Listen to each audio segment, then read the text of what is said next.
জয়গুরু বন্ধুরা, আমার চ্যানেলে বিটিএস কিচেনে আপনাদের সবাইকে স্বাগত। আজকে আমি আপনাদের রান্না করে দেবো বাঁধাকপি আলু দিয়ে মাছের ডিম। মাছের মাথা দিয়ে সবসময় রান্না করা হয় বাঁধাকপিটা। তো আমি আজকে মাছের ডিম দিয়ে রান্না করবো। দেখুন, মাছের ডিমটাকে একদম ভেজে গুঁড়ো গুঁড়ো করে রেখে দিয়েছি। এই মাছের ডিম দিয়ে বাঁধাকপি রান্না করব। এখানে বাঁধাকপি দেখুন আমি কুচিয়ে একটু হালকা সেদ্ধ করে জল ফেলে দিয়েছি, কারণ এই সিজনের বাঁধাকপিতে একটা গন্ধ ভাব আসে। তো জলটা ফেলে দিলে সেই ভোমরা একটা গন্ধটা আসে না। আর এখানে আমি দেখুন আলু ছোট ছোট করে কেটে রেখে দিয়েছি। আলুটাকে আমি আলাদা ভেজে নেব। যেহেতু বাঁধাকপিটা হালকা সেদ্ধ আছে, তাই আলুটাকে আমি একটু ভেজে নেব। কড়া বসিয়ে দিয়েছি, কড়া গরম হয়ে গেছে। এবার কড়াতে আমি তেল দিয়ে দেবো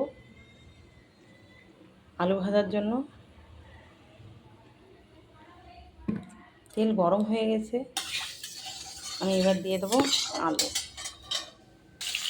আলুটাকে এই যে আমি দুটো আলু দিয়ে দিয়েছি, ছোটো ছোটো করে কেটে দিয়েছি। আলুটাকে একটু লবণ হলুদ দেবো। এবার আমি সামান্য লবণ দিয়ে দেবো আর সামান্য পরিমাণে হলুদ দিয়ে একটু আলুটাকে ভাজবো। তাহলে আলুর কালারটা দেখতে সুন্দর লাগে আর আলুটা সিদ্ধ হয়ে যাবে। লবণ দিলে আলু তাড়াতাড়ি সিদ্ধ হয়ে যায়। তো এই যে, আর আলুর ভিতরে লবণটা ঢুকে যায়, তাই মানুষ আলু সিদ্ধ করলেও তখন লবণ দিয়ে দিতে হয়। আমি আলুগুলো একটু লাল লাল করে একটু ঢেকে ভেজে নিলাম। একবারই ঢেকে দিয়েছি, তাতেই আলু দেখুন সিদ্ধ হয়ে আসছে। এই যে গলে গেছে, দেখেছেন অনেকটা। তো আমি এবার আলু ভাজা নামিয়ে নেব। এর ভিতরে আমি আলু ভাজা নামিয়ে ফোড়ন দেব। তেল দেখুন, আলু ভাজা তেলের ভিতরে আমি ফোড়ন দিয়েছি তেজপাতা, দিয়েছি জিরে ফোড়ন। একটু এটাকে লাল করে নেব। জিরেটা একটু লাল হলে কিন্তু মুখে জিরে পড়লে টেস্টি লাগে। অনেকে জিরে খায় না, রাঁধুনি জিরে, কিন্তু আমার তো ভীষণই ভালো লাগে। একটু লাল লাল হবে। এবার আমি দিয়ে দেবো বাঁধাকপি আলু একসঙ্গেই দিয়ে দেবো। নেড়ে চেড়ে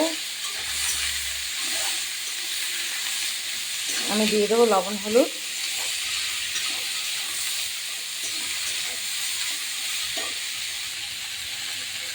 দেবো হলুদ দিয়ে দিচ্ছি, আমার মতো হলুদটা দিয়ে দেবে। দিয়েছি লবণ। নেড়ে চেড়ে সুন্দর করে আলু এবং বাঁধাকপির সঙ্গে হলুদ লবণ মিশিয়ে দিয়ে এবার আমি একটু ঢেকে দেবো।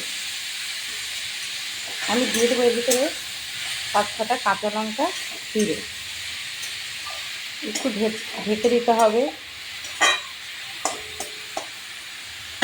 তো আমি ঢেকে দেবো। এবার আমি লঙ্কা চেরার মাছের ডিম একসঙ্গে দিয়ে দিচ্ছি সব। দিয়ে এবার নেড়ে চেড়ে আরেকটু ঢেকে দেবো। এই যে একটা বাঁধাকপির একটা জল, সেই ভাবটা বেরিয়ে গেছে। আরেকটু ঢেকে দেবো। দেখুন মাছের ডিম একদম ভেঙে গুঁড়ো গুঁড়ো করে দিয়েছি, পুরো মিশে গেছে বাঁধাকপি আলুর সঙ্গে। আলু এই যে সিদ্ধ হয়ে গেছে, দেখেছেন আলু কি সুন্দর সিদ্ধ হয়ে গেছে। আমি এবার একটু লঙ্কার গুঁড়ো দিয়ে দেবো কালারের জন্য। দিয়ে দিচ্ছি একটু লঙ্কার গুঁড়ো, বেশি দেব না, জাস্ট একটু কালারটা হয়, দেখতে ভালো লাগে। যেটা আমি কাঁচা লঙ্কায় চিড়ে দিয়েছি।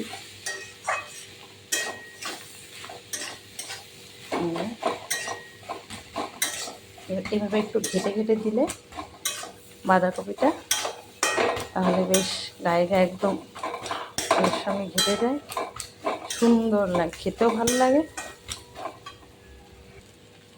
বাঁধাকপি হয়ে গেছে। এবার আমি নামানোর আগে একটু দিয়ে দেবো গরম মশলা।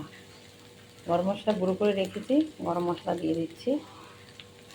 এবার নেড়ে চেড়ে নামিয়ে নেব।